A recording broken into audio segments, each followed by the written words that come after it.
Hai Datuk, Divya from Bernama.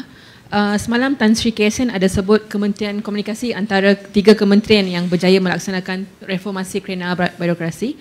Can get your reaction on that? Apa langkah kementerian ke arah sehinggakan mendapat penghargaan tersebut? Thank you. Terima kasih.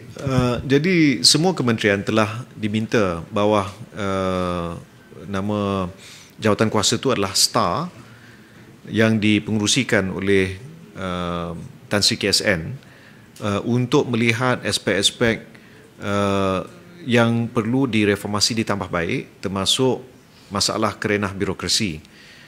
Bagi Kementerian Komunikasi, kita telah berjaya mengurangkan tempoh memproses beberapa permohonan, termasuk skrip bagi syarikat-syarikat antarabangsa antara lain dari tempoh 30 hari ke 7 hari.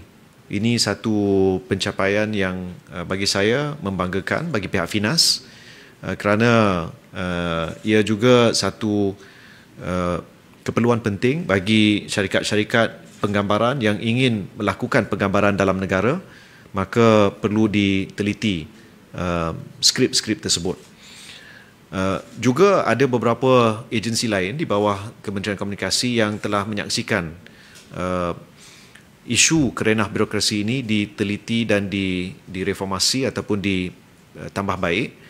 Contohnya Puspal yang sebelum ini mengambil masa yang lebih lama untuk memproses permohonan, tapi sewaktu kita luncurkan GPP 6.0 pada bulan April yang lalu, maka beberapa perkara telah dipermudahkan, terutama untuk penganjuran konsert dan juga aktiviti penggambaran oleh sama ada artis antarabangsa ataupun syarikat-syarikat perfilman dari luar negara.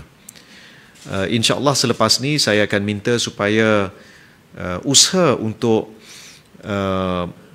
mengatasi kerenah birokrasi dipanjangkan dan diperhebat bawah agensi-agensi dan badan-badan berkanun lain dalam kementerian. Salah satu mungkin yang perlu kita teliti ialah di MCMC bagi mereka yang membuat permohonan bagi lesen.